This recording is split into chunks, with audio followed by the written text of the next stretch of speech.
Bodies are dropping left and right in a military base as a little boy is walking through all the chaos, but he couldn't care less about all the deaths he just caused, and instead he is just interested in finding a woman called Asaka who he has been looking for.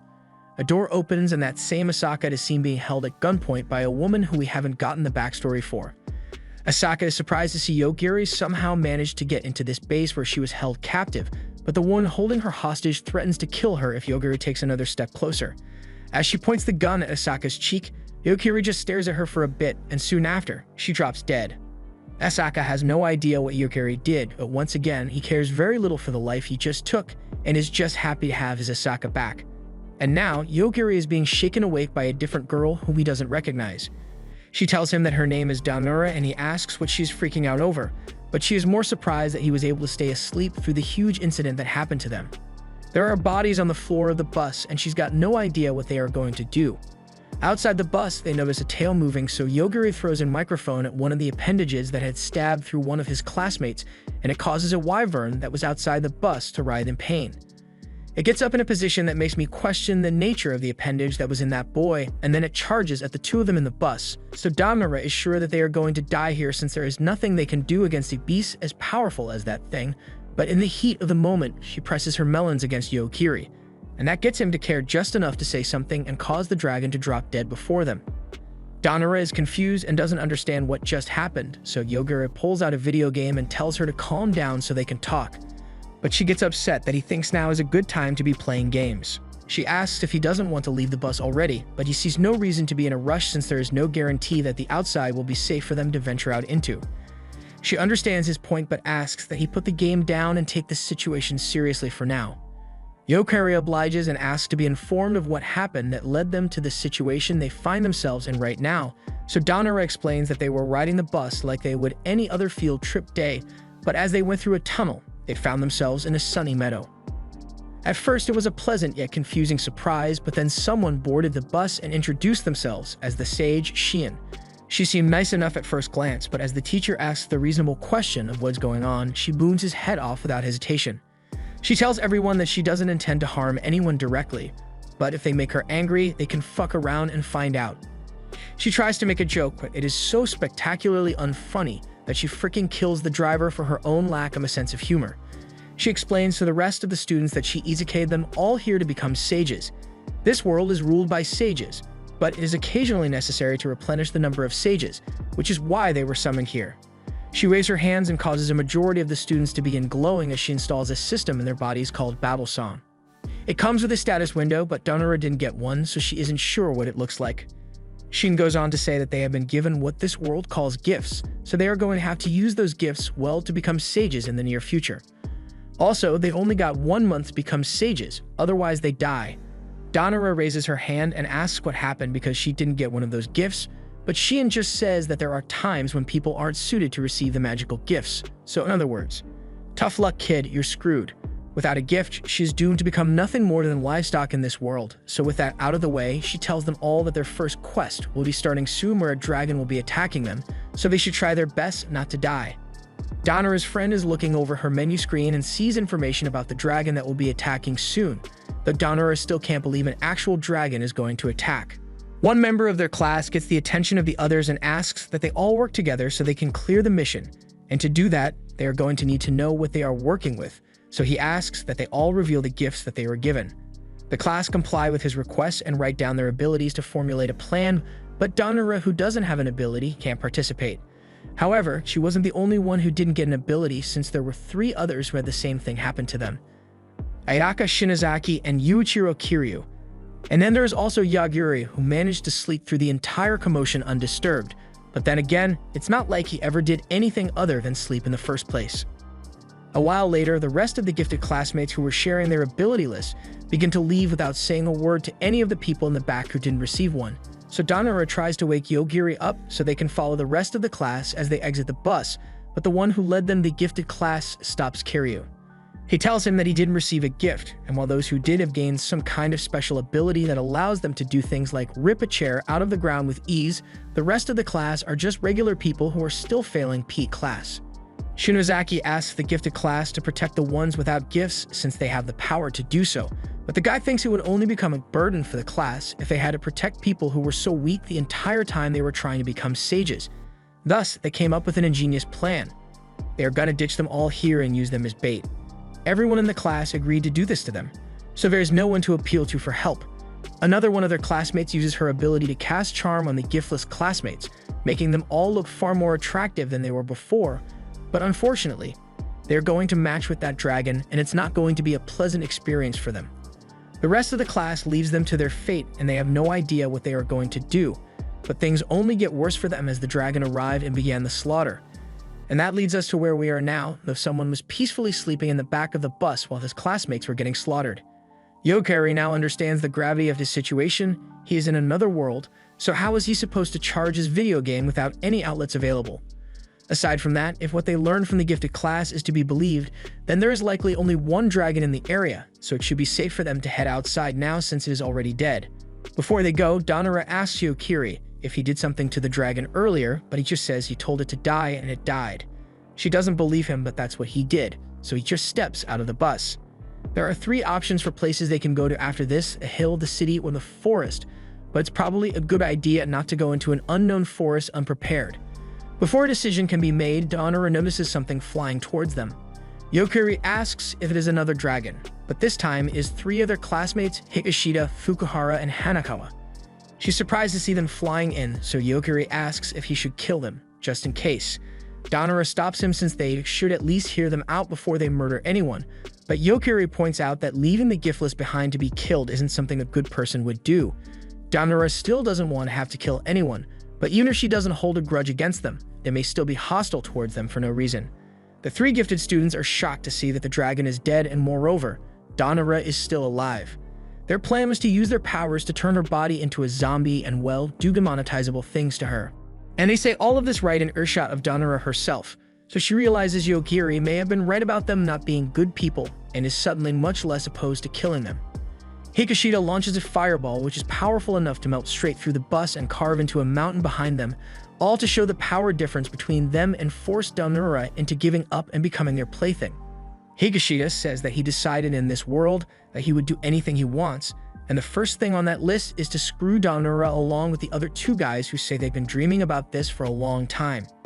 Donora is freaked out by the thought of what they would do to her, but Yokiri tells her to calm down while he puts them in a situation where they can have a civil discussion. He then points at Higashida and tells him to die. The others laugh thinking Yokiri is just being cringy, but to their utter shock, he actually does fall to the ground and die. They don't understand what happened, but Yokiri told him to die and he did. Nothing much to explain there. He tells them not to move, but the other one drops to his knees to help his friend, and as a result, Yokiri tells him to die as well. Hanakawa is now the only one left, and Yokiri reiterates that if he moves at all, you'll be killed. Yokiri now begins to explain his ability, but first he instructs Hanakawa to check to make sure those guys are actually dead, so he goes to them and starts trying to heal them. His healing ability allows him to help anyone recover from injuries, no matter how grave they are, but his powers do nothing here because the people he's trying to heal are already dead. Hanakawa starts saying Yokiri went too far with this, but they were the ones who came in here trying to kidnap Donora for loot purposes. Yokiri's ability is instant death to any target, so if he simply thinks about wanting to kill someone, they will immediately die without exception. Hanakawa can't believe what he is hearing since that power is way too broken, but he tries to play it off and get in close for a sneak attack. However, Yokiri stops him before he can do anything stupid and informs him that he also has the ability to determine if there is anything killing intent directed towards him. So when you combine the 2 abilities, literally anyone who has the intent of killing Yokiri may die just because they thought about harming him. Hanakawa breaks down, realizing that there is no way he can win against Yokiri, but Yokiri asks why he got so full of himself after having just received his gift, so Hanakawa explains that this isn't the first time that they have come to this world. A while ago, the magicians of the Kingdom of Iman summoned them to defeat the Demon Lord, but the gist of it is that they went on adventures in this world for about a year, and once they finally defeated the Demon Lord, they were returned to Earth. Velvet can't seem to remember those 3 ever disappearing for an entire year. According to Hanakawa, after they were returned to Earth, they found out that only a few hours has passed since they were initially summoned, so Yokiri takes that to mean that there is a way for them to return to Earth. He raised his hand to finish off Hanakawa to prevent any future issues with him, but he begs to be spared by Yokiri. He tries to get Danura to help him out here, but after what he said when he initially came here, she is the last person who would ever want to do him a favor. As a last resort, Hanako pulls out a rare slave collar item which will make the wearer unable to disobey the commands of the first person they see. He puts the collar on and is now bound to the will of Danura, but she doesn't want to have to deal with him, so she offloads the task of being his master onto Yogiri. Since Hanako can't disobey his orders now, Yogiri decides to leave him alive for a while, but he tells him to go stand in the forest full of magical beasts and wait. He also tells him to leave behind any valuable items that he has, so Hanako is forced to drop his entire inventory worth of loot from his last summoning. Danura asks if he may be being a little too harsh in taking all of his stuff away and making him wait in a deadly forest, but they aren't exactly friends and there is no telling when he might betray them in the end. Danura then asks why he is sticking with her since she could also betray him at some point, but if it happens then it happens, he is fine with it since he is the one who chose to trust her. Danura blushes a little and asks why he is going through such lengths to protect her even though they have basically never spoken to each other before, but he doesn't really know. If you had to think of a reason, then it would probably be because of her melons though. She gets red in the face from embarrassment and yells about him only wanting her for her body as well, but elsewhere, Shion is in bed and very pleased with herself when someone called Yuichi comes in to give her a report on the students she summoned. They'd have cleared the first mission, but there were 4 fatalities in the process. Shion assumes the fatalities were from the students who weren't able to receive gifts, but while 2 of them did die, there were also 2 ranked gift holders that died in the process. That's a big surprise, especially since they died without any warning, but Shion doesn't think it is anything that they really need to be worried about, so she tells Yuichi that he can handle it any way he sees fit. Yogiri and Danura finally make it to the city gates after several hours of walking, but they see the guards closing the gates as they approach. Yogiri expected as much since it is getting late, so they rush over to get their attention before they get locked out for the night. Danura goes up to one of the guards, but they can't understand a single word she is saying. The 2 get brought in and wait under a tent while the guards go get their boss to handle the situation, and after a few moments, Masahito arrives annoyed that he still has to work so late into the night. He understands Japanese, much to the relief of Danura, and he already seems to have an idea of what is going on here. The rest of their classmates came through town earlier that day, so he has already dealt with them. Normally, he would get charged a toll in order to enter the city, but he receives clear threats. I mean instructions from Shion not to get in the way of the sage candidates, so he won't be charging them today. Yogiri asks about the other sage candidates he mentioned coming through and recalls that they had mentioned something about going to the capital, so he asks which direction that would be, but while Masahito is not allowed to get in their way, there is no incentive for him to help them, so Yogiri gets up to leave. However, as they are passing, he gets a good look at Danura's assets and says he wouldn't mind it if Danura stayed in his mansion for the night. But only Danura. She doesn't seem interested and grabs Yogiri's hand to run away with a look of disgust on her face. She may not have liked the guy, but the reason she dragged Yogiri away so quickly was because she was afraid he would kill the guy for what he said. Yogiri doesn't know why she would think he is the kind of person to do something like that, but then again, he did kill his classmates back there for just moving, so it doesn't seem out of character for him. She moves on to another topic and talks about how amazing this town looks. It even has people that look like beast folk her. And speaking of beast folk, she gets approached by a cat girl called Mariyu, who can tell that this is their first time in town. She asks if they might be in trouble or in need of any kind of help from her because if they are, she is there to assist with anything. She seems a little too friendly for someone they just met, so Yogiri asks what she stands to gain by helping them out here. She doesn't even try to hide it and says she just wants to get along with all the sage candidate boys because they are all down bad and dying of thirst. And as a cat girl, if the sage boys become successful in future, she can roll a nat 10 on seduction and live the easy life from then on. Danura doesn't agree with the thought process, but she can at least respect Mariyu's honesty on the matter. Mariyu goes on to say that Danura doesn't need to worry because she won't attempt seduction on anyone who already has a girlfriend. She is well aware of what yandere girls are willing to do to keep their man, so she isn't going to risk it. Her seductive intentions aside, they don't see anything else shady about Mariyu, and Danura wanted to take a look around town anyway before it gets too dark, so they decide to accept the cat girl's help. What's the worst that could happen? It's not like this is a trap or anything. Bulk, it was a trap. The 2 end up surrounded by a bunch of thieves after they spend the entire evening shopping in town. So Yogiri tries to de-escalate the situation by asking if they will accept money to leave him alone. The thieves agree that money would be nice, but what they are really after is talentless sage candidates like Yogiri and Danura. Whenever Shion goes and summons a bunch of sage candidates, the ones with good gifts often end up going wild with their power. and the thieves have gotten sick of all the Dragon Ball fights happening in their backyards and bringing down the property value. However, they are weak as shit compared to the gift bearers, so it's not like they can complain about it either. So they do this instead and go after the weak sage candidates to make themselves feel better. They plan to kill Yogiri and then make use of Danura's irresistible assets, but now that he has clear grasp on their intentions and has failed to de-escalate, Yogiri is going to have to make a call to the local mortician. Danura tries to get Maryu to call it off because someone is definitely going to die here, and it's not going to be Yogiri. But she thinks they are just bluffing because there is no way someone without a gift could be so powerful in this world. Danura has done her best to save them, but it's time to make that call. First, we're going to need 5 coffins for the people behind Yogiri, but he tries to take it easy on the rest of the people there. So he tells this guy to just half die, essentially turning him into a vegetable. That was still a little extreme. He tries going for individual body parts instead, but that is still pretty bad regardless. I know he was trying to take it easy on them, but at this point, it looks more like he's just torturing them, so he decides to just put an end to this. Maryu realizes that she fricked up big time and tries to beg for her life with her sob story of needing to make money to help her sick brother. But to that, Yogiri raises the point. You tried to kidnap and sell us into slavery.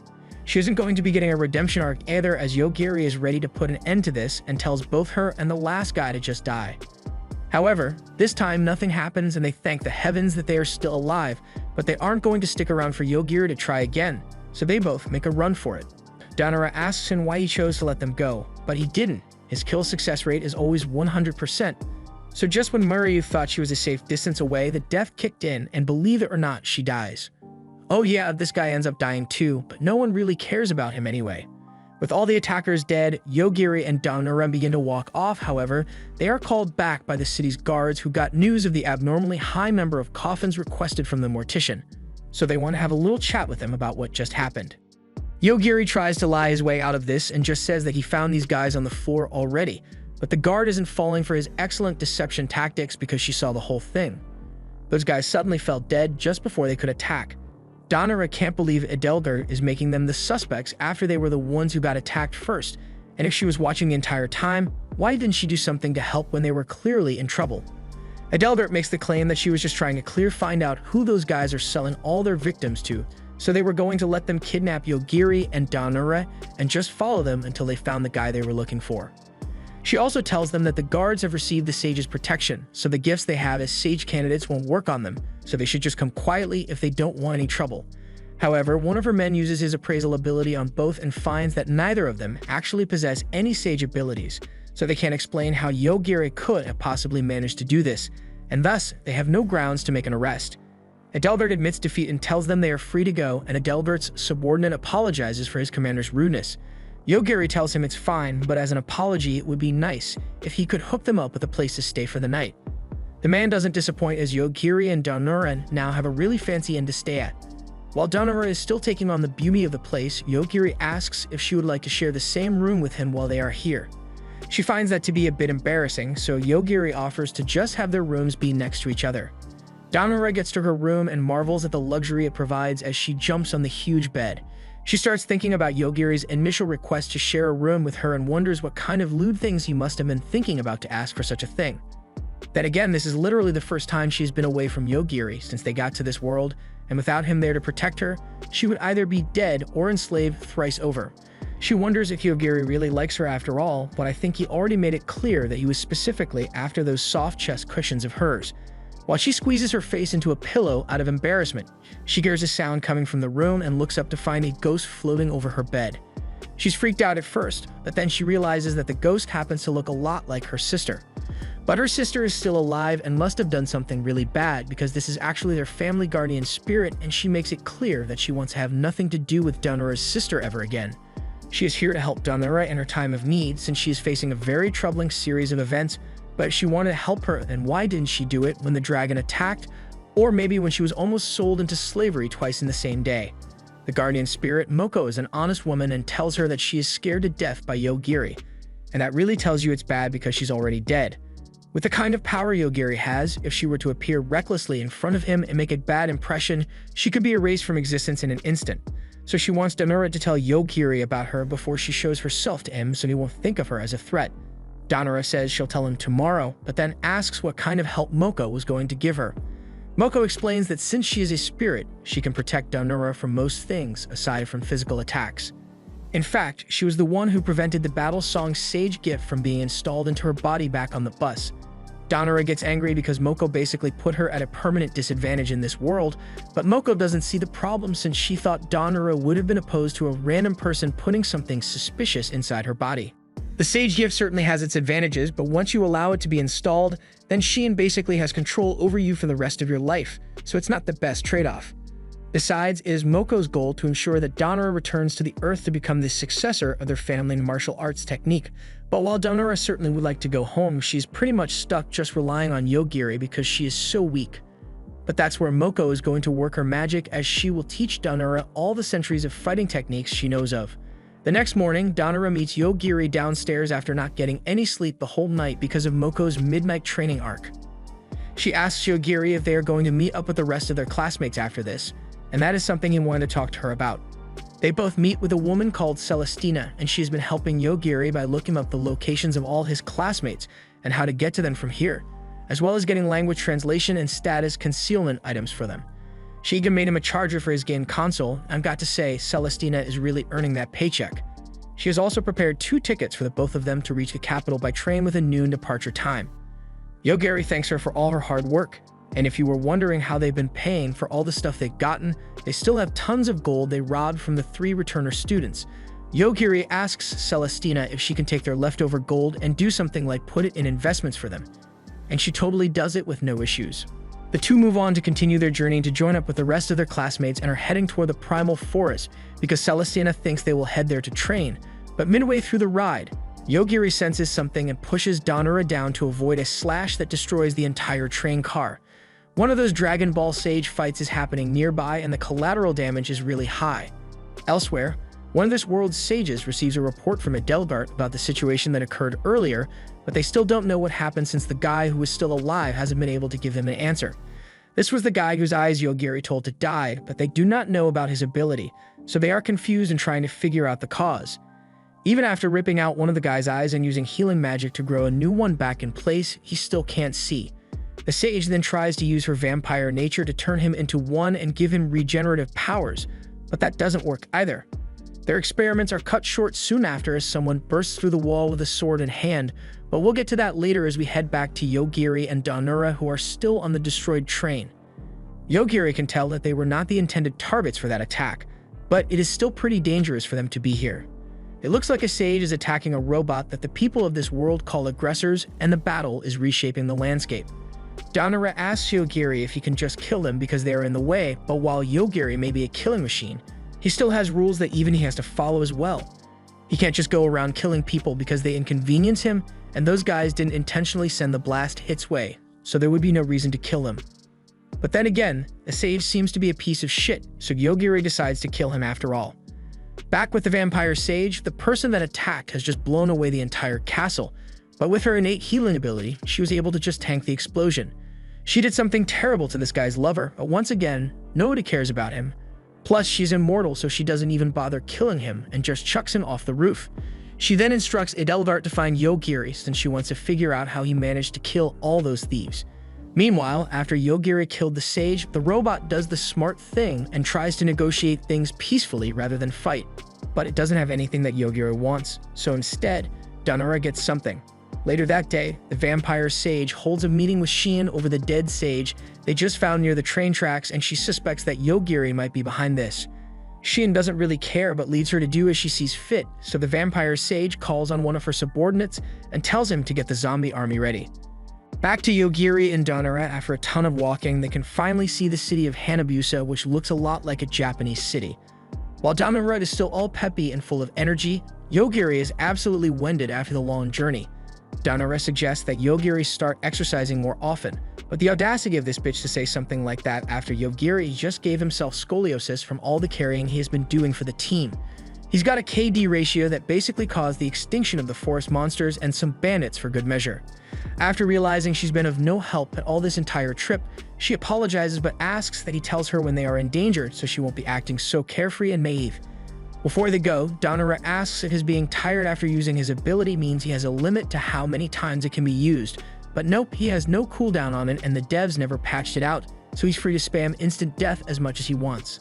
They head into the city and are amazed by its futuristic appearance as they walk through its streets. They end up coming across a hotel that Celestina had suggested that they use, so they decide to head in and stay for a while before they do anything else. As they walk inside the hotel, they come across one of their classmates, Tachibana, who greet them normally like he didn't abandon them to their doom. Danura asks why he is here since, from what they know, he should still be with the rest of the class in the forest. He responds saying he split up from the rest of the group because he didn't agree with their inefficient methods of gaining levels. He had something much more beneficial for himself in mind: slavery. As soon as he got here, he learned that slaves were still a thing, so when asked how many he wanted, he said yes.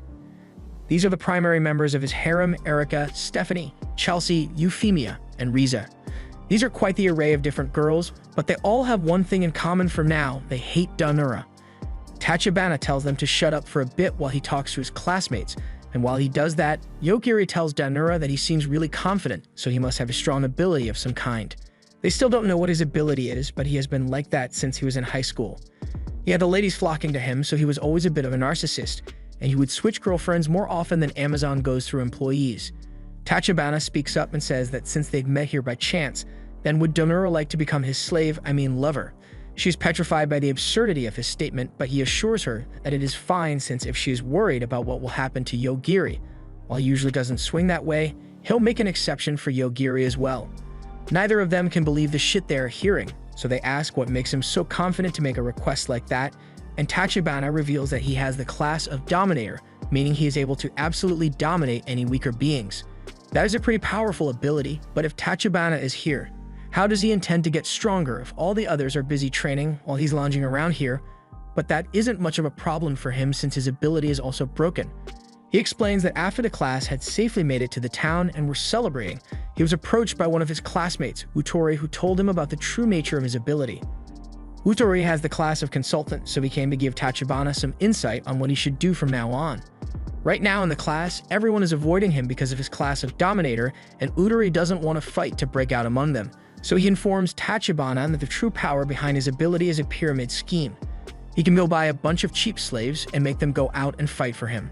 Then if the slaves win, he gets experience and can make the defeated people become his slaves as well, so his network of slavery will only keep on growing as time passes and his XP gain will be exponential. That's certainly useful information, but the menu screen didn't have any information like that, so he questions how Utori was able to figure this out. Utori revealed that his ability allows him to see the hidden details of anyone's ability, but that still doesn't answer the question of why is he giving a free consultation like this. As a consultant, his chances of successfully becoming a sage are tied to the success of his classmates, so he wants everyone to do the best they can do so they don't end up as livestock on the chopping block. That basically means that at this very moment, Tachibana's number of slaves is rising and he is gaining levels without needing to do anything at all. So he re-extends the offer and asks Danura to become his slave, but she still likes having her freedom. Tachibana agrees to leave and says he will give her time to think about the proposal. At least he isn't being pushy about it, so he isn't much of a threat to them for now, but Yogiri points out that it might actually be safer for Danura if she were to go with him since she would be close to the top in the pyramid scheme, but that's still not an option. 3 days pass and Yogiri has been asleep this entire time and Danura can't do anything by herself because she needs him to be there to carry the team.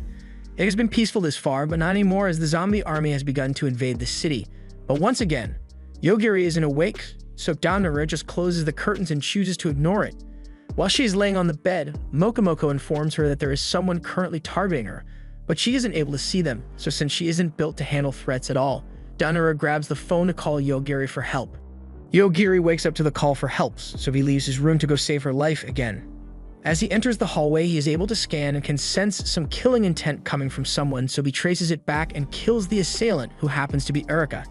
He knocks on Danura's door to tell her there was actually someone targeting her, so now they got to discuss their next move. But first he makes a call to the local morgue for one more coffin.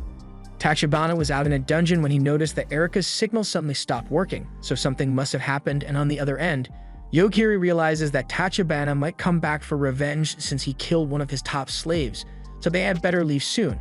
Meanwhile, Tachibana has just effortlessly cleared the 100th floor of the dungeon with no trouble thanks to the skills of his servants, which he is able to use at will. And now that he is done with that, he decides to check on the situation with Erica suddenly dying. He looks through her memories and she just kind of fell over suddenly. He doesn't know what killed her, but Euphemia thinks she might have been jealous of Daonura and tried to eliminate her, leading to what they saw happen. Tachibana doesn't really care about Erika, but he doesn't want Daonura to leave without becoming his slave, so he takes a less diplomatic approach and has some of his other servants try to keep Daonura from leaving. They get cornered by Riza, who uses an ice spell to block off the hallway, but that doesn't stop Yogiri because he can just tell the ice to die, and it does. He asserts dominance over Riza by killing her wand as well and tells her that he can kill anything just by thinking about it. So if she tries any funny business, she will die. She caves and tells him that she's a wand master, so she can attack without a wand, also giving him the wand that she kept stashed away in between her mounds. She was ordered to capture Daonura, but that also means the other servants were given the same order and Daonura nearly gets sneak attacked, but she's finally starting to pull her weight in the game and gets her first kill. Riza tries to use the distraction to get up and use her extra hidden wand, but that counts as funny business and Yogiri was clear what would happen if she tried that. Riza gets killed, leaving only the little girl and her dolls to attack them, but he just kills the dolls and goes down to finish off the girl. Chelsea is smart enough to know that she isn't winning this, so she gives up and gives Yogiri all the info that he wants. Since Chelsea made the smart choice to snitch on Tachibana, he was left with no other option than to use his last resort, his cockroach army. They may just be cockroaches, but with this many of them in one place, if Tachibana gave the order for them all to attack at once, then they could probably end up killing a human. For instance, they could crawl into your mouth and nose and squirm around in your throat until you suffocate to death. But now that we've got enough nightmare fuel for the day, we see Euphemia telling Tachibana that it might not be a good idea to attack someone who claims to be able to kill anybody, but Tachibana isn't backing down because he is a dominator, so if he doesn't kill Yogiri, he won't be the main character. He orders the cockroaches to begin their attack, but as soon as the killing intent reaches Yogiri, he was able to trace it back to Tachibana and kill him on the spot. Now that Tachibana is dead, the cockroaches won't attack them anymore, but it still is a room full of cockroaches, so they don't stay there for too long. Meanwhile, Stephanie and Euphemia are left with Tachibana's dead body, so having regained her freedom, Euphemia just dips. However, as she comes up to the surface, she is met by a wasteland, where a forest once was and a giant glob of darkness that had just passed through the area. The vampire sage is also there to get information about the situation. She bites Euphemia and turns her into a vampire so she will tell her everything that has happened. Meanwhile, Daonura and Yogiri finally make it out onto the streets, but remember that thing about the zombie army that Daonura ignored. Yeah, looks like that's a problem now. Back with the vampire sage after turning Euphemia into a member of her bloodline, she asks about Yogiri's ability since Euphemia must have seen at least some amount of what Yogiri is capable of doing. If his ability is really able to cause death to any target he wishes, then she is curious to see if it can put an end to her immortal life. In the city under siege, people are running around in a panic as they get first-hand experience on what a zombie apocalypse feels like. All the while, Yogiri and Daonura are hiding in an alleyway and planning their next move. The zombies are pretty slow, so Yogiri believes they could probably make it out of the city if they are careful not to get themselves cornered. Daonura asks if he really intends to just leave the people of the city as things are right now, but he never signed up to be a hero in this world. He made it clear at the start all he cares about are Daonura's fun bags, so she's the only person he feels inclined to protect. Meanwhile, the mayor of the town is outraged that the undead army's leader, Masayuki, showed up to his town unannounced and is laying waste to his people unprovoked. The vampire sage, Lady Lane, personally gave him control over this area, so Masayuki has no right to come in here and destroy it. Masayuki tells Ryota to calm down. After all, they were both once comrades and sage candidates. They both survived the same battlefield together, or at least Ryota did since Masayuki died and got revived as an undead. Getting back to the point, Ryota tells Masayuki to take his undead army and get out of his city immediately, but Masayuki has all the permission he needs from Lady Lane herself, so there's nothing anyone can do to stop him since he has literally been given a license to kill as many people as necessary to find Yogiri. Hearing that this was under the orders of Lady Lane, Ryota is forced to concede and hand over the key to the city so Masayuki can get on with his plans. He takes control of the speakers placed all around the city and commands all the zombies to stop attacking for now. He then gives the people an ultimatum. He's looking for a boy named Yogiri and a girl named Daonura, so the people of the city have 1 hour to bring them to him, dead or alive. And if they fail, they'll be the ones who end up dead. He's already made sure that no one can escape by locking the gates to the city, so if the people want to survive, then they have to get their asses in gear and start hunting down the teenagers. Ryota isn't happy that his citizens are being treated as pawns in Masayuki's game of cat and mouse, but again, nothing can be done because Boss Lady said so. Now the people on the street are running around like crazy looking for Yogiri and Danura, and they are frankly more frightening than the zombies were. Danura doesn't even get why they would be getting chased to this extent in the first place, but there was that whole thing when Yogiri killed one of the sages. That was probably a pretty big deal. Recklessly killing people may end up causing them more problems in the future, but just as he says this, 3 people pull up behind him and are prepared to end his life in order to capture him. Yogiri gives a warning saying that he will not hesitate to kill anyone who attacks him, but this chunky guy pays no heed to this warning and attacks anyway. And as expected, another coffin now needs to be purchased. The other 2 guys get cold feet after seeing their friend get killed so easily and run away, and Yogiri is left wondering why Masayuki would think the citizens would be of any use in capturing him, as it has already been established that he can kill anybody without much difficulty. Then again, Masayuki might have been hoping that Yogiri would have some kind of moral code against killing civilians or something, but Yogiri has no such weaknesses. Still, he doesn't particularly like the idea of having civilians thrown at him like meat puppets, so he decides that it might be a good idea to go negotiate with Masayuki personally. The 2 head to the town square to meet with Masayuki, and the place simply reeks of death and decay. They get to Masayuki and he is pretty disappointed that he didn't get the chance to kill more citizens before Yogiri turned himself in. Masayuki asks if he intends to sacrifice himself for the sake of the citizens of the city, but he has come to do no such thing. Masayuki doesn't think Yogiri has much of a choice in the matter, though, since he is the one holding the power here, but Yogiri has come to bargain. He wants to use the train to get out of the city, so he would like Masayuki to get rid of the barrier around the city. Masayuki becomes vain, throbbingly enraged, and tells Yogiri that he is in no position to be asking for favors right now. Yogiri concedes and agrees to sweeten the deal by letting him live even though he is a bastard. However, Masayuki can't recognize how lucky he is to receive such a great deal and orders his undead army to kill Yogiri. He believes his army should be immune to whatever kind of death magic Yogiri possesses since they are already dead. But Yogiri just tells them all to die, and even though I don't know how it's possible, they all die again, and this time for good. The smile on Masayuki's face fades as he starts to wish he had taken Yogiri's initial offer. His immortal army has been defeated in an instant, and not wanting to be next in line, Ryota throws his hands up and sells Masayuki out. Masayuki isn't even mad that Ryota is ditching him, but what he wants to know is how something that is already dead could possibly be killed. It's all simple, really. You say they are dead, but they were still moving, so Yogiri considers them to still be alive. And if that doesn't make sense to you, it doesn't matter, because this is Yogiri's show, and he gets to decide what dead means. Masayuki can't stand for such absurdity and begins to transform so he can fight Yogiri at full power. However, Yogiri doesn't play by the rules and just kills him before he can finish transforming. There's still the problem of needing to take down the barrier around the city, but that shouldn't be a problem as Ryota seems more than happy to do whatever Yogiri asks of him. He pleads with Yogiri to spare his life, but Yogiri never intended to kill him anyway, as he only ever kills in self-defense. Ryota explains that Masayuki was ordered by the vampire sage Lane to kill Yogiri. The city and the surrounding area are controlled by Lane, so as her subordinate, he was put in charge of looking after the city. That's a bit confusing to them since they got called here by Sign to become sages, and now they are being hunted down by another sage. Just then, Mokomoko appears and informs the 2 that some spiritual manipulation was targeted at this area, and all of a sudden, all the citizens of the city now have killing intent directed towards Yogiri and Danura. If it is a spiritual attack that is making the citizens act up like this, then maybe the barrier could block it out, but as Ryota tries to use the key to change the barrier settings, he finds that he has been locked out of the controls, which could only possibly mean that Lane has taken it over and is the one behind this. From a great distance away, Lane is carrying out her plan, but Euphemia tells her that what she's doing is really risky. Lane already knows that Yogiri was able to kill Tachibana over a long distance by tracing his control of the cockroaches, and with power like that, he is already far above the power of any sage.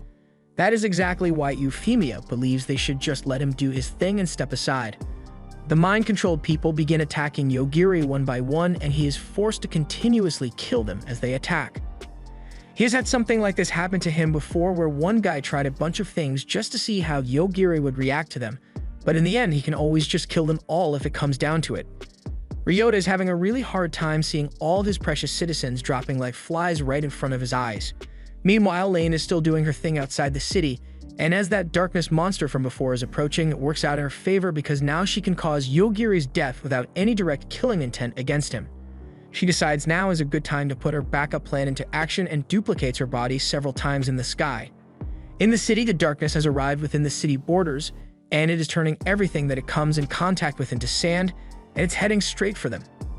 At the same time, Lane explains that she created her clones with all information about Yogiri being removed from their brains, so with no knowledge of who Yogiri is, there should be no way for them to hold any hostility towards him, and thus he shouldn't be able to kill them. She decides to use the darkness as a cue to begin her attack, so she orders the clones to carpet bomb the city once the darkness dies, as she expects Yogiri to be able to kill it. In the city, the people watch in horror as the darkness tears through the architecture and leaves nothing but dust in its wake. They believe there's nothing anyone can do to stop it, but Yogiri could definitely do something if he wanted to. He has a bad feeling about this, but at the same time he can't leave that thing to just kill everyone, so he decides to kill it. After the darkness is killed, Lane's carpet bombing strategy takes effect and more destruction rains down upon the city. Yogiri can see the attack, but he can't sense any hostility, almost as though something is just attacking the city indiscriminately. This must be the work of whoever was testing him with the civilians, but while Yogiri was having this intense tactical analysis, he was buried face deep in Donnora's voluptuous buns. This reminds him what he is fighting for, so he gets up to solve the problem, but that's easier said than done since he doesn't know where the attacks are coming from. Donnora looks up and she sees something she could never have expected. The bombs that are hitting the city are literally all the clones of Lane YOLOing themselves into the ground. They realize that this is Lane's countermeasure against Yogiri's instant death, and he can't really do much about it since she isn't targeting him. And the copies are blowing themselves up so fast that he can even see them. In that case, if all he needs is to be targeted, then Ryota thinks he can help. His ability class is a mayor, so he is able to see everything in the town at once and uses the information he has access to find out the next place that will get drone striked. He then teleports them all there, and as the clone is about to hit them, Yogiri makes it die before prompting Mokomoko to use her guardian spirit jazz to make a shield around them. The shield was some protective plating that can be worn under clothing, but thanks to Mokomoko's guardian spirit thing, she is able to turn it into anything from a shield to a suit of armor. Finally, now Donnora isn't dead weight anymore. All Lane's clones have been defeated, and Euphemia is telling her that she fucked up when she decided to go after Yogiri, but she still doesn't see the problem since she can just create more clones to attack again. Just then, the full scope of the instant death hits and Lane realizes, oh shit, I really fucked up. Still, she didn't want to die anyway. Elsewhere, a little girl wakes up from a nap in a coffin and receives a pre-recorded message from Lane telling her that she is a copy of her that was made to be its own separate person. This was done to avoid attacks from Yogiri, but we'll get back to that later as Yogiri and Donnora are about to set off from the city now that they've received some transportation from Ryota. Meanwhile, we finally get to see what the other students have been up to as we meet Ryuko, who is a samurai class. After defeating a monster, she enters her tent where a girl called Carol is standing. Carol stole Ryuko's phone because she wanted to get a look at the app she had for monitoring Yogiri. It seems they were both tasked with spying on him back on Earth, but as they check the monitor, they are greeted with horrifying news. Yogiri's first gate is open. Donnora has been put in charge of driving the Jeep, but from the way they nearly died right there, it is clear that she doesn't know a damn thing about driving. So she wants to switch with Yogiri, but he's already fast asleep, so it looks like she's on her own for this one. Since she wasn't paying attention, Donnora is about to crash into a boulder on the road, while Yogiri is having a wonderful dream involving this woman. We get a little backstory of who this woman is, and she is seen signing a contract for a job interview. She finds it a little concerning that there's a death waiver involved, but she's in too deep to back out now, and those bills aren't going to pay themselves, so she goes along with it. She asks if this is some kind of evil organization, but her employer assures her that everything that goes on here is mostly legal, but he does sound very convincing. He tells her that this facility researches curses, so her job will be to take care of a monster. She is led down a creepy red hallway and asks where they are heading, so the employer informs her that she is tasked with looking after a being whom they have dubbed Alpha Omega. From the description given, Asaka wonders if it might be a human, but the employer doesn't really know as he has never risked seeing the thing for himself. Alpha Omega has the frightening ability to kill anything just by thinking about it, so they brought in Asaka to be its teacher. It's already dangerous enough as it is, but imagine a toddler with no sense of maybe I shouldn't kill people for fun, having that kind of power. That is where Asaka comes in, but if you're wondering why she was selected for this dangerous job, it's because she's the only one who showed up. They get to the bottom of the elevator, so the employer hands her a piece of paper and tells her you're on your own now before leaving her to deal with the being. She's got no other choice than to go in, but they shouldn't blame her if the world gets doomed because of something she did. She enters a room that has an artificial environment being generated and walks over to the house illustrated on the incredibly well-drawn map. Once there, she calls out to see if anyone is home and eventually comes across a little boy in the center room. She was anxious before, but now she's just enraged by the fact that the government locked up a child in this underground base. She's not going to stand around and let this kid become a NEET, so she forcibly drags him outside and throws him into the creek so he can play for once. Yogiri looks stunned for a moment, but then points his finger at Asaka and kills a monster that was hiding behind her. There's no concrete answer on what that thing was, but things like that show up from time to time and try to kill him. It probably got in by hiding in her shadow, but it's dead now, so there's no reason to be worried anymore. Yogiri speaks up and says he would love to play, but it's getting really late now, so it would be better if they did that tomorrow. Asaka realizes she may have gotten a little carried away and apologizes before finally introducing herself to him. But more importantly, Yogiri tells her he's hungry and it finally sets in that she is the adult in the room, so she's got to cook. In the kitchen, there is a fully stocked pantry, but all that is useless if you've got no cooking skills. She really needs to get something ready before Yogiri gets out of the bath though, so she goes for the broke college student classic, a cup of ramen. Luckily for her, Yogiri has never tasted this before, so he is really happy with his dinner, and while he eats, Asaka thinks of a name for him. She ultimately decided to name him after a dog, which was how he got the name Yogiri. From this moment on, she took on the role of being his mother figure and taking care of him. These were fond memories for Yogiri, but he is woken up when Donora yells that the road to the capital is blocked. She is surprised that he can sleep through her reckless driving, but he can't help it since he's tired from killing all those zombies back in the city. Besides, he doesn't even get why they need to head to the capital in the first place. After all, their end goal is to get back to their original world, and to do that they are trying to find the Sage Shiin. So even if they don't head to the capital, there should still be other ways available to locate her. With that in mind, they decide to turn around and find another way past this mountain.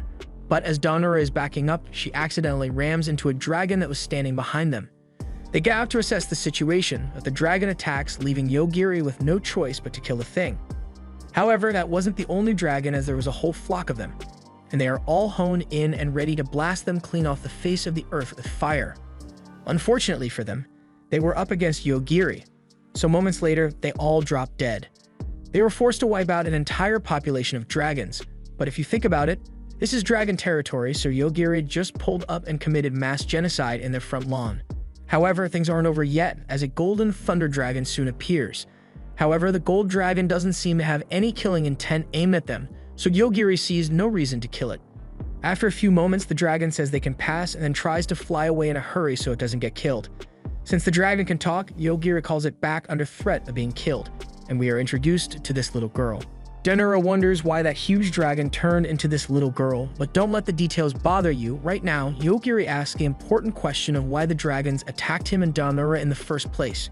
The girl explains that they were trying to test if Yogiri was worthy of meeting the Swordmaster, but he has no idea who the Swordmaster is.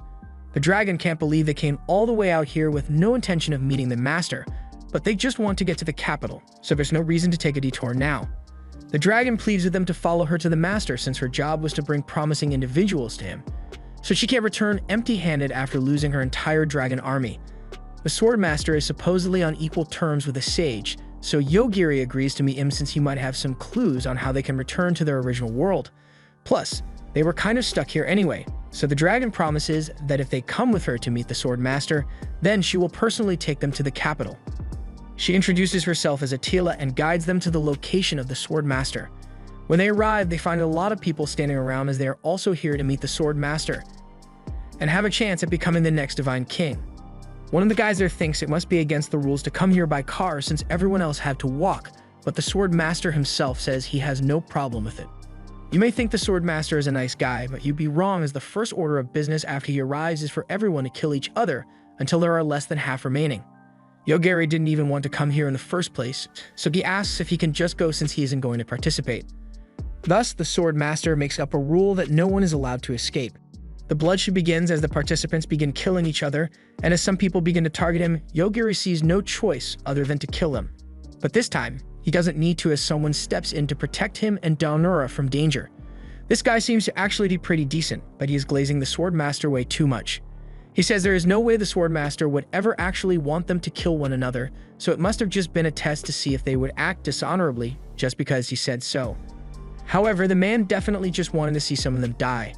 Yogiri notices some magicians casting an ominous spell in the background, so he kills them, and the good knight continues the glazing, saying the Swordmaster must have killed them for not acting honorably. They also noticed this guy who was cosplaying as Gojo, the bisected one, but he's still alive and kicking. So he asks Donora to put that rainbow-colored stone in his hand. She's freaked out but does as he says, and as he holds the gem, he returns to his unbisected body. The Sword Master has had enough killing for one day, so he tells everyone to stop and follow him because he is continuing the test elsewhere. Attila pleads with Yogiri to keep going along with the trial because if he wins and becomes the next Divine King, then she will get a promotion and become his attendant. It's not like they have gotten any information yet, so they see no harm in continuing with the trial for the meantime. But this is getting more annoying than Yogiri would have hoped. They follow the Sword Master, and along the way, the knight who helped them introduces himself as Rick. The bisected one is called Lionel, and now that introductions are out of the way, Yogiri asks what the big deal is about becoming the Divine King. Rick explains that the Divine King was a person who sealed away the Dark God long ago. But even though the Dark God is sealed, it is still a threat as there are many people working to revive him. Meanwhile, in the back, Donora asks Lionel what that stone was that healed him. He explains that these are apologems that can heal serious injuries and also be used for gacha games. He has always had terrible luck since he was born, so he would always end up in terrible situations, and more recently, he ended up getting sacrificed by a weird cult. He thought he was dead for sure, but then a goddess appeared and went, "Damn sorry dude," giving him apology gems to make up for his terrible life. Aside from injuries, he can also trade the gems for random items, but with his bad luck, he ends up just getting a brush. He used up most of his crystals on that one, but he gets new ones every midnight depending on how bad his luck for the day was. The rest of the group disappears into a barrier, and as they follow, they find themselves before a huge tower. Attila seems to have been left behind due to the barrier, so it seems like only those that are participating in the trial can enter. They enter the tower and head up to the top where the Sword Master shows them the seal created by the last Divine King holding hundreds of monsters and the Dark God. Donora can see a girl in the middle stabbing herself along with the Dark God. One other participant, Frederica, tries to launch an attack at the Dark God to kill it once and for all. But the barrier slows down time, so it may take hundreds of years for the attack to finally reach, and one piece might have ended by then. The goal for the night selection exam is for them to accumulate 100 points before they get to the ground, and they can't cheat by jumping off the side of the tower either. Donora wonders if Yogiri's power would work on the Dark God even with the time delayed, but he looks like he feels guilty about something. He usually has a rule about not killing things unless he has a reason to do so, but Yogiri was feeling a little off from all the miasma that was in the area, so he wanted to see if he could find the source and get rid of it, meaning he already killed the Dark Lord in the time bubble. Now that they basically made this whole test pointless by killing the Dark Lord, Yogiri wants to get out of here before anyone figures out what he has done, but before they leave, Lionel hears his name called out by the entitled bitch that dragged him into this competition in the first place. She is demanding that he hand over some of his apologems so she can replenish her mana before the test begins, and he complies but tells her that the apologems do not work for anyone other than him. She leaves Lionel behind, and after picking up his gem, the team can finally get moving. Thankfully, since they were delayed, the people who went ahead have kindly and involuntarily showcased all the traps that were set in the tower, so now their job should be much easier since they just have to avoid triggering the remaining traps in the tower.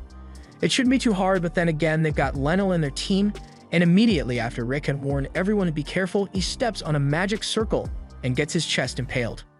Thankfully, he still has some crystals left, so he is able to recover from the severe damage he just took, and since this keeps happening so often, Donora suggests that he just keeps one crystal in his hand at all times. Now confident that he should be safe, he goes running into an unexplored room by himself. And for the sound of the blood-curdling scream coming from him, I don't think he is having a good time in there. Rick runs in after him and finds a woman called Teresa standing in the middle of the blood-covered room. Rick can't believe she would do something like this, since she is meant to be one of the Knights of the Divine King, but this is well within what she would usually do, especially since this is how you're supposed to gain points in this tower. In fact, she ended up killing so many people just for the hell of it that she got her title as a knight stripped from her. So since she is currently unemployed, she decided to try her hand at becoming the Divine King as well, and it's a little bonus that she gets to kill as many people as she likes. Rick tells the others to get out of here as soon as possible, but Donora tells him they can't move because there are currently dozens of things wires strung up all across the room. Teresa is impressed she managed to figure that out before they could fall for the trap, but regardless, that won't save them. Rick puts himself in the front line and tells the others that he will keep Teresa at bay while they find a way to get out of here. However, Teresa has no intention of letting any of them get out of here alive as she starts striking at Rick with her threads. She is definitely a strong opponent, and Rick is doing well to keep up with her attacks thus far. However, Donora can tell that Teresa is still holding back, so if she gets serious, he may be unable to handle her. However, it's never going to come to that as Yogiri tells her to die, and Teresa is immediately on her way to the afterlife. Now that she's dead, they remember they had a guy named Lionel with them, and Yogiri finds his severed hand on the ground. Pretty unlucky that he got his hand with a crystal chopped off, but at least he is still alive. The group head down and have now made it to the 98th floor of the tower, and they are informed that this place counts as a safe zone, so they are free to rest while they are here, and there are even rooms provided for them. Yogiri suggests that since this place is safe, they can split up and do their own things for a while. Rick is okay with splitting up, but he asks if Yogiri and Daonora will be alright by themselves. They say they are fine, and Lionel agrees as well since he has run out of apologems for the day, and if he leaves this place without one, he may die for real this time. Since everyone is in agreement, Rick says he will be going on ahead, and Lionel gets a room so he can barricade himself for survival. Yogiri asks Daonora if she would like to rest for a while, but unfortunately, there is currently only one room available in this safe zone. And you know what that means. Daonora gets nervous and reminds Yogiri that Mokomoko is still here and she will be able to see if anything happens, but Mokomoko says she's okay with the prospect of a grandchild. Yogiri wastes no time in taking off his clothes, but I don't know what you were thinking because he just wanted to change and go to sleep. Meanwhile, Mid-Mag has finally come, so after nearly dying 15 times today, Lionel receives his next batch of apologems and gets a great deal on them as well. He received 100 apologems and a guaranteed ultra-rare gacha. He is excited and goes for the gacha pull immediately, but instead of a weapon or armor of some sort, he gives a woman. This is the goddess that brought him to this world, but she's not here to join him in his adventures or anything. She just wanted to pop in and see if he is still alive. She also tells him that she updated his save point, so now, no matter how many times he dies, he will always respawn here. She then disconnects from the body and vanishes. Meanwhile, in the tower control center, the homunculus girl informs the master that there is a problem. From her calculations, the number of souls that the tower has collected doesn't match the number of people that have died, but he doesn't see it as that big of an issue since they still have more than enough souls available to run the barrier. Another point of concern is that they will also need to replenish their stock of half-demons who are powering the barrier.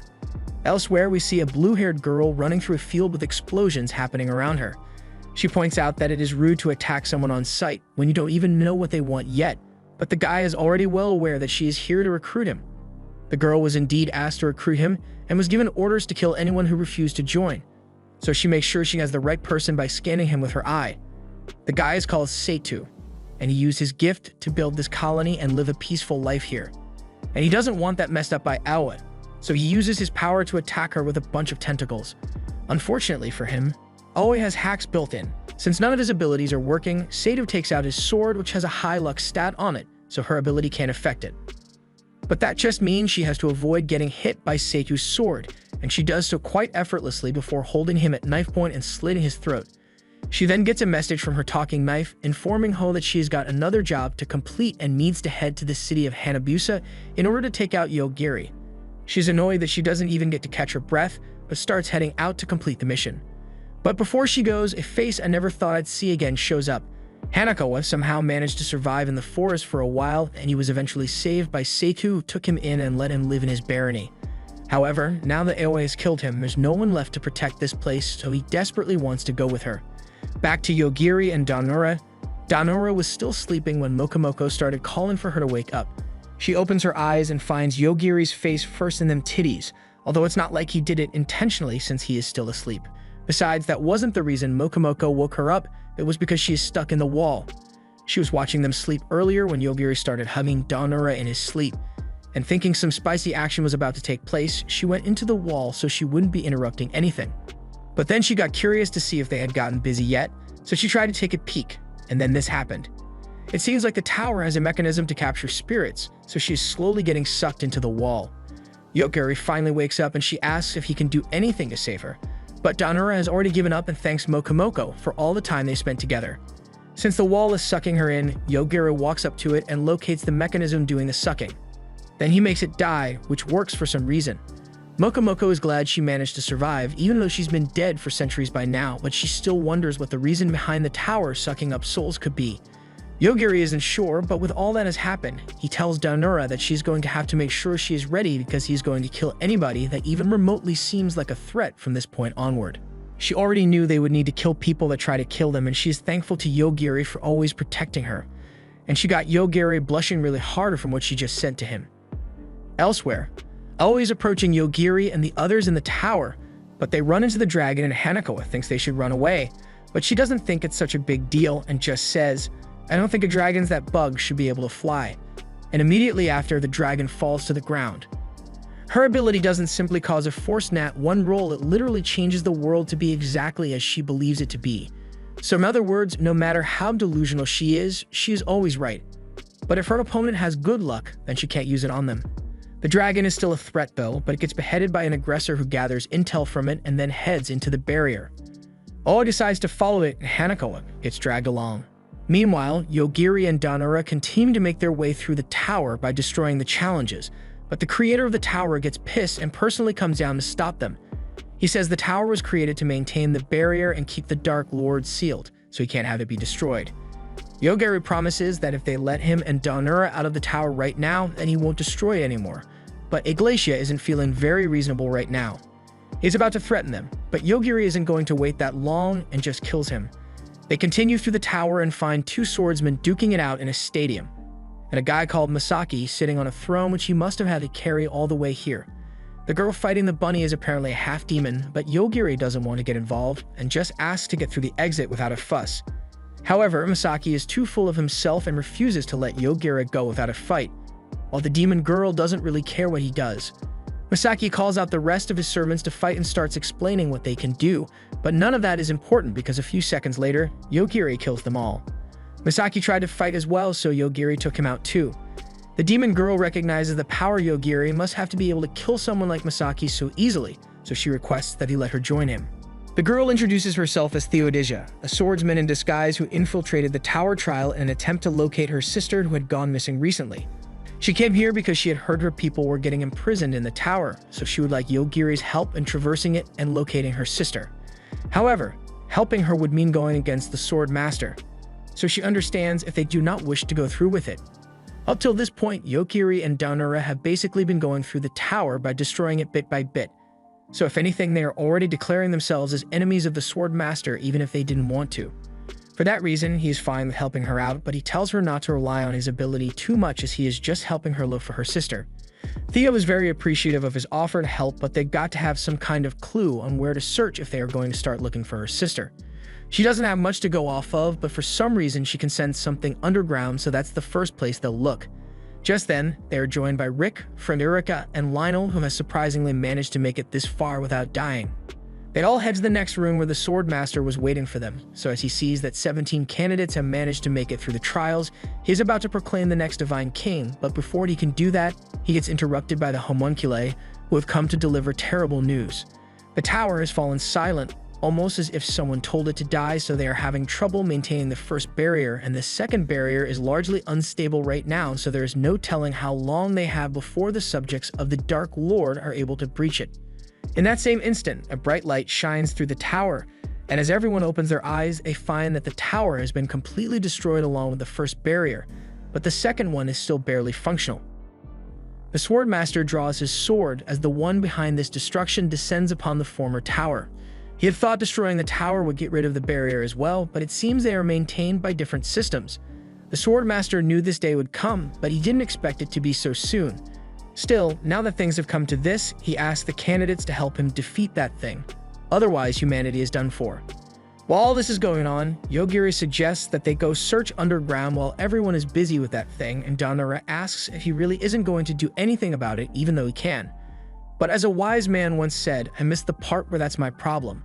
Besides, if he were to defeat that thing now, it would probably draw a lot of unwanted attention towards them, so it is far more convenient to just let other people do it instead. Lionel sees Yogiri and the others leave and thinks it might be a good idea to leave as well, but Rick stands his ground, not wanting to turn tail and run from the enemy.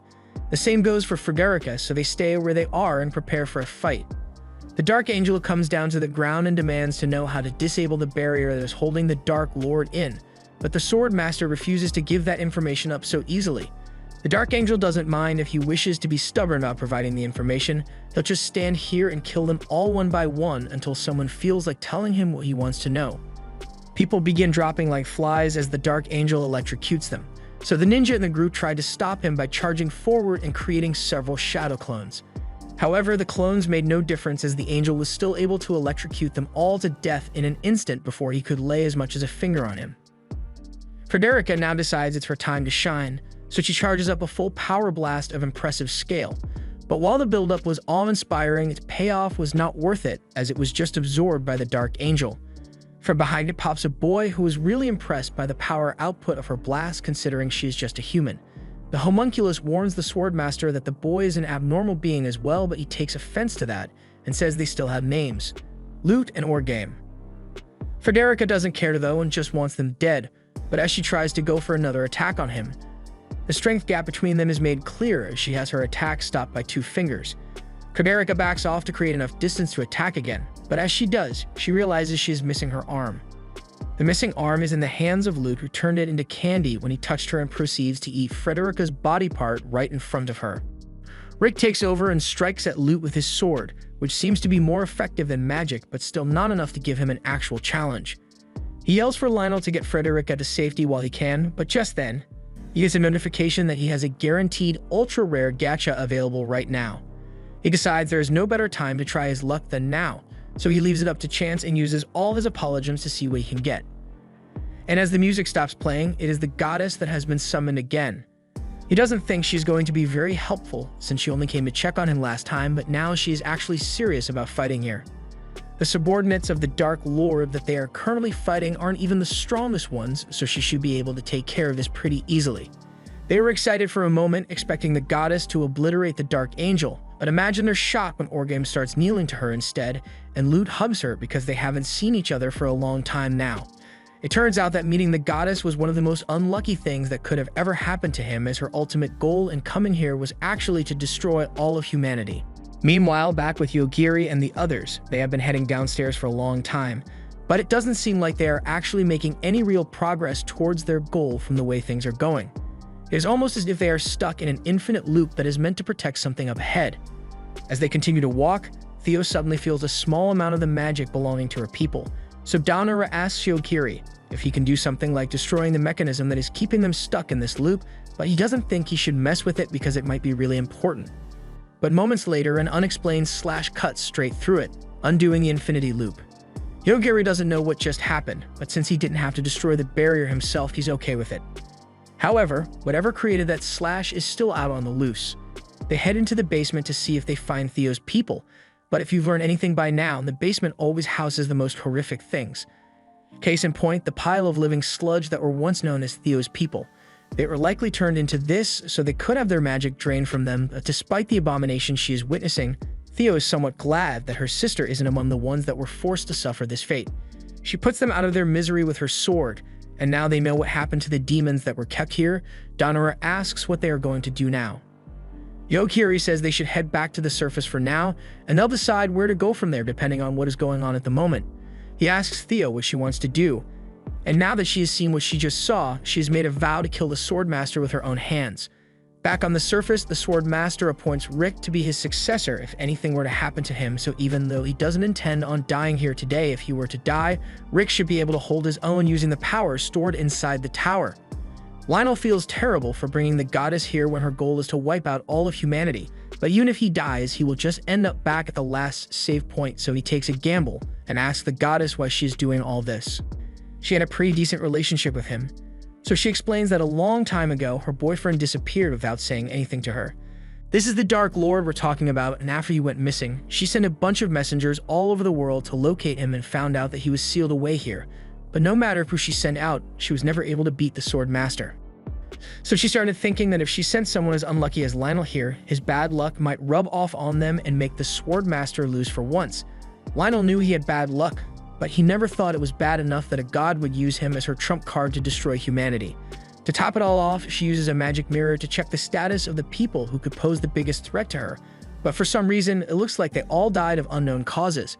Things are going great for the goddess, so she takes out the barrier's core and is about to crush it to finally revive her beloved. Yogiri and the others make it back to the surface just as the goddess is about to break the barrier core, and as she does, it crumbles to pieces, allowing time to flow once more. However, instead of the lovely reunion she was hoping for, the Dark Lord plummets to the ground because Yogiri killed him a while ago and everyone is left in utter shock. While everyone is confused, Theo takes the opportunity to run up behind the Swordmaster and slice his head off to get her revenge for what he did to her people.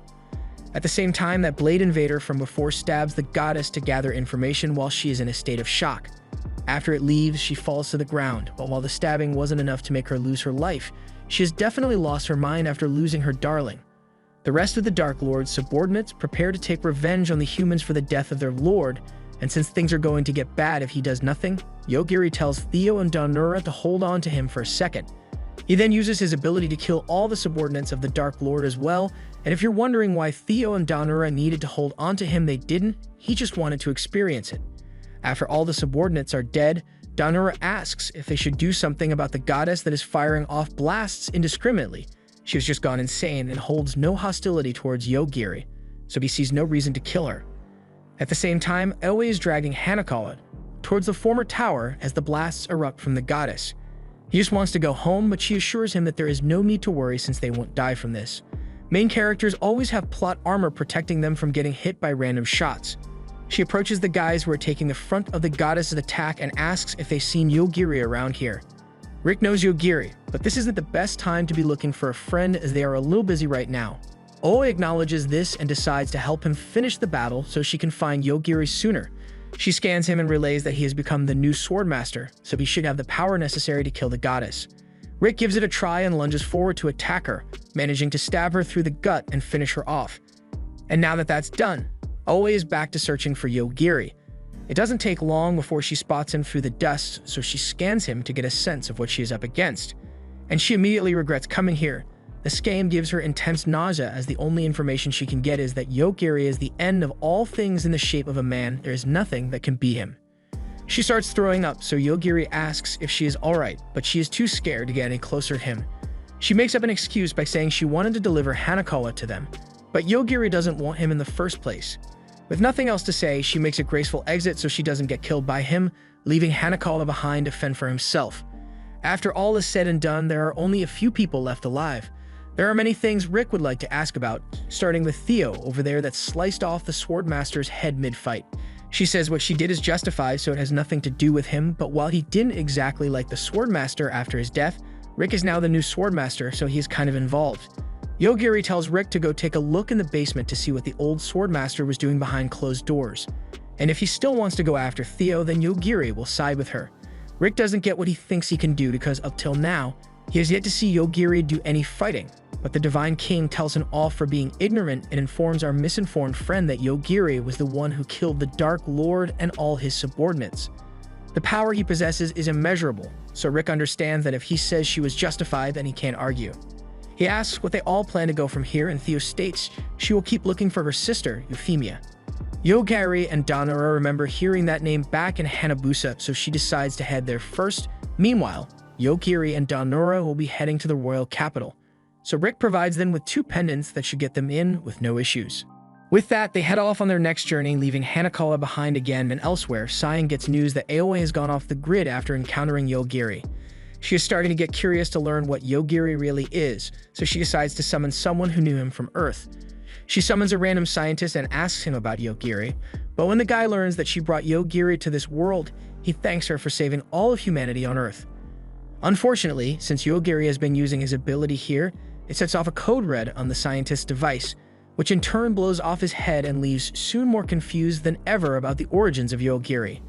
Back on the bus the students first arrived on, one of the students wakes up and begins hearing a computer voice playing in her head. It informs her that there isn't much time left, so she's going to have to bear with it and accept the BS it's about to explain. She is apparently an artificial human, and the body consists of several units which work together to function normally. The one in control of the body right now is the personality unit, as it has the highest authority among them, so she's the one who gets to make the decision on what they do from here. Ayaka's body has limitations placed on it to imitate a human, but the hole in her chest is incompatible with life, so she can either choose to keep being human or take the limiters off and stay alive. She never even liked any of her classmates to begin with, so she obviously doesn't want to die because of them and agrees to release the limiters. With the limits broken, her body will be able to repair itself, but she's going to need a lot of organic material to do so, and it just so happens that there is a dragon corpse just laying outside the bus. She hesitantly grabs a chunk of flesh, but after taking one bite, she realizes this ain't that bad actually. We get another flashback to Yogiri's time with Asaka, and she was really struggling to prepare a family meal with the cooking skills of a broke college student. Whatever it was she tried to make, Gordon Ramsay would not approve in the slightest, and neither does Yogiri, as he tells her straight up that her food is trash. She can't handle being roasted by a 7-year-old, so she yells at him that he needs to say the food is delicious no matter what when a girl cooks for him. Otherwise, he'll never get laid. Yogiri doesn't really get what she's talking about, but she just tells him to say her food is delicious even if he doesn't think it is. He says it's delicious, but that lie doesn't make her feel any better because deep down she knows her cooking skills suck. Yogiri ends up finishing the travesty of a meal, and now that food has been taken care of, Asaka looks at the list and sees her next task is to teach him some elementary school stuff. She's getting fed up with the amount of work she has to do for this job, and she doesn't even get a bonus for it. She resigns herself to her fate and begins teaching Yogiri how to write when she suddenly hears the sound of someone approaching. Yogiri isn't too bothered by it since he knows it is probably just the porter that brings supplies every once in a while. She goes to check and finds that the porter is actually a robot that they send down here because all the people are too scared to be near Yogiri, and once Asaka realizes this thing brings supplies for them, she asks for some elementary school equipment and a cookbook so she can learn to suck less at cooking. And some things for entertainment as well, but with that taken care of, she goes back over to check on Yogiri and decides he has worked hard enough for the day, so she says it's time for a break to play outside. They get outside and Asaka still can't wrap her head around how this place has such a wonderful view, but is actually located underground. Yogiri is having fun playing in the artificial nature here, but Asaka can't help but worry that she won't make it out alive of this place for some reason. The month ends and Asaka is set to give her report on what has been going on with Yogiri. The scientist applauds her for successfully surviving a whole month on the job, as this is an all-time record. She complains that she has finished teaching him elementary school work, but anything higher is beyond her level of expertise, but the scientist assures her that it will be fine since they can just use a remote education system for that. Asaka was hoping to get an actual person to teach Yogiri, but while that would have been ideal, it's not exactly easy to fill the position when you have to sign a death waiver to take the job. The scientist asks if she isn't happy with her current working conditions, and she's obviously dissatisfied after she was locked in there for a month, but the scientist knows just the thing to persuade her and drops a fat stack of cash on the table. And once Asaka opens it, all the dissatisfaction immediately leaves her body. There is still the issue of not being able to use the money while she's stuck down here, but she's free to take a break from work whenever she wishes. It was in the contract, but they thought she would die early or resign before she would ever need to take a break, so they forgot to mention it to her. Asaka is a little worried about who will take care of Yogiri while she's gone, but he should be fine with just the robots as long as she is only gone for a few days. She is just now realizing that there were robots who could have been cooking for them this entire time, so there was no reason for her to learn how to cook. But at least after the past month, her cooking isn't as bad as it initially was. Asaka decides to take the break right now and slams the paperwork on the table, and we later see her napping on a bed, but when she wakes up, she isn't familiar with this location at all. She tries to remember what she was doing before she blacked out, which was some shopping, some more shopping, and even more shopping before ending off the night by getting the best room available in a hotel. That was an amazing night, but that doesn't explain how she ended up here. She thinks she may have been abducted, and a voice tells her that she is correct about that assumption. She was indeed kidnapped, but there's no need to worry because they are nice kidnappers and have no intention of harming or harvesting her organs. That obviously doesn't sound very reassuring, but the voice goes on to state that they are an organization that seeks to save the world by sealing away the danger, so they would just like her to answer some questions for them. Meanwhile, back in Yogiri's confinement base, he has noticed Asaka has been gone for a while, so he asks one of the robots what happened to her. The robot informs him that she is currently on a leave of absence, but he wonders when she will be back. He was getting a little lonely, so he decided to go outside and look for her himself. But first, he asked another one of the robots if it knows where she went, but it doesn't have access to that information. So Yogiri then asks who would have information about Asaka, and is informed that the researchers would likely know. The robot really sold out the entire facility and leads Yogiri to the door that will allow him to go outside. However, it explains that this door cannot be opened from the inside since it is remote controlled, so Yogiri just calls out to the scientists that are watching in the cameras and tells them to open the door. Some stuff happens, and the lead researcher makes it to the room only to find that all except one woman are dead. The woman was the only one who listened to Yogiri and opened the doors, but when the other scientists tried to stop her, they were all killed in an instant. Right now, the woman is currently opening every door Yogiri asks her to with tears in her eyes because she doesn't want to die, and the lead researcher can't stop her. He never thought you would be able to kill people even when you can't directly see them, But since things have come to this, he tells the guard standing behind him to shoot the woman that is opening the doors. However, before he could even take aim, Yogiri had already put him out of commission and he dropped to the ground. The lead has nothing more he can do, so as Yogiri walks up to him and asks where Asaka is, he answers the question. She is currently on leave, but he doesn't think she will be coming back anytime soon because she was abducted by a certain organization. Yogiri asks why they haven't tried to save her yet, but this facility is unable to challenge that organization because they are too powerful. If that is the case, Yogiri says he'll just go and save her himself, but he also tells him to not mention all the people that died here today to Asaka when she gets back. And the next thing we know, there's chaos all over that organization's base as Yogiri is making his way in and killing all the soldiers that tried to stop him. The heads of the organization aren't surprised that their fodder soldiers weren't enough to stop him as they believe Yogiri can kill anything that he looks at. But that makes their job simply to kill him before he can look at them. Unfortunately, they were wrong about the conditions of Yogiri's ability, as once all the snipers had gotten into position and were ready to fire, they all dropped dead before their fingers could even get close to the trigger. Meanwhile, Asaka is still in her holding cell, wishing she had applied for a more normal job, but she is also worried about Yogiri's well-being since she can't be there to look after him.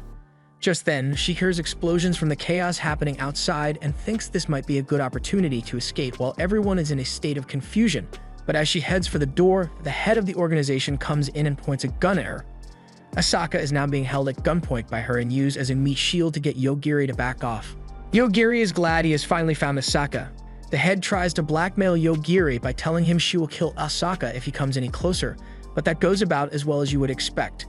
Once Asaka is safe, Yogiri runs up to her and asks to go home, so the two head out of the organization and Asaka sees the carnage Yogiri caused while trying to get to her. And while she is taken aback at first, Yogiri did all this for her sake, so she holds his hand tighter and smiles at him. They later return to the confinement base where the lead researcher is waiting because he wants to have a chat with Asaka. She asks what is going to happen now after that whole incident, but really despite all the people that died, nothing is going to be done. It's not like anyone has the power to punish Yogiri for what he did in the first place. She then asks what is going to happen to her then, but since Yogiri has clearly grown attached, it looks like she's stuck doing this job now. However, he assures her that next time she wants to take a break, they will assign her a guard so something like this doesn't happen again. While Asaka doesn't like how he said it, she also doesn't have any intentions of abandoning her job either because she can tell that if she leaves Yogiri as he is now, he is likely to go on a rampage at the next slight inconvenience for him. So she needs to teach him a bit more to get him to the point where he won't be a danger to the world. Back to the present, Donora is staring at Yogiri while he is sleeping and Mokomoko can tell that she is into Yogiri now. She doesn't exactly deny it, and Mokomoko would be more than happy to have Yogiri added to the family bloodline, so Donora's got her blessing for those grandkids. And she isn't opposed to the idea either. Yogiri wakes up soon after, so Donora makes Mokomoko swear to not mention anything about having children with Yogiri, so she changes the subject and says they have arrived in front of the capital gates, but she has no idea what they are going to do from here. They are also surrounded by guards who have come to investigate the strange new arrivals, so the captain asks them to step out of the vehicle. As they chat with the guard captain, Torx, he asks them to identify themselves. So they tell him that they are Sage candidates trying to get here for a trial. That would make sense, but Torx doesn't trust them yet. However, as soon as Yogiri pulls out the pendant Rick gave him, the guards all fall to their knees as that is a pendant of the royal family. Rick is apparently a member of the royal family, so Torx agrees to let them get into the capital. But then someone comes out and says just because they have a royal family pendant doesn't mean they can break the rules. This is David, Rick's younger brother, and since he is also a member of the royal family, he sees no need to accommodate people just because they apparently know his brother. He wants them to show him some proof that they went through the Swordmaster trial by facing him in battle since there is no way they would lose if what they claimed was true, especially since he isn't that good with a sword. Donora wants to back out, but Mokomoko eggs her on because David isn't an overpowered sword fighter. They get into position for the fight, and Mokomoko explains the fighting style she taught Donora. While David is using the orthodox methods, Donora is playing by street rules, so as the match begins, Donora immediately throws her knife straight at him, and while he was distracted by the knife, she ducks down and dashes behind him before landing a devastating kick and preparing some scrambled eggs.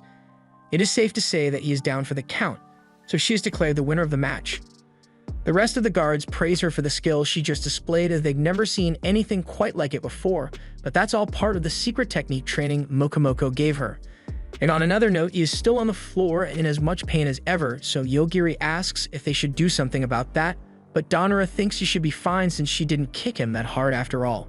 A while later, Yogiri is taking a look at the castle walls when David, who has finally recovered, comes up behind him and explains that it has a spell cast on it by a great wizard named Iglesia, who is the same guy Yogiri killed in the tower, but he had better not mention that part. David offers to guide the two through the city, and it turns out he is not a bad guy after all. He was just a bit suspicious of them. After showing them around for a bit, Yogiri says they'll be fine to go alone from here because he has something he needs to discuss with Daonura. They'll be meeting their classmates soon, so she needs to decide whether she will forgive them for what they did or not. They head to the castle where the rest of the class is gathered for a speech from the king, but as the king begins speaking, one of the students gets up and says he doesn't have the right to talk down to them because he's not their king, so the king gets up and gets right in his face. The boy was confident in his ability to defend himself because of his ability, but something happens that prevents him from using his freeze ability, so the king cuts off his fingers and proves that while the boy may not be his subject, he can still make him his bitch anytime he wants. This was the end of episode 8. Thanks for watching. Subscribe to not miss the next part.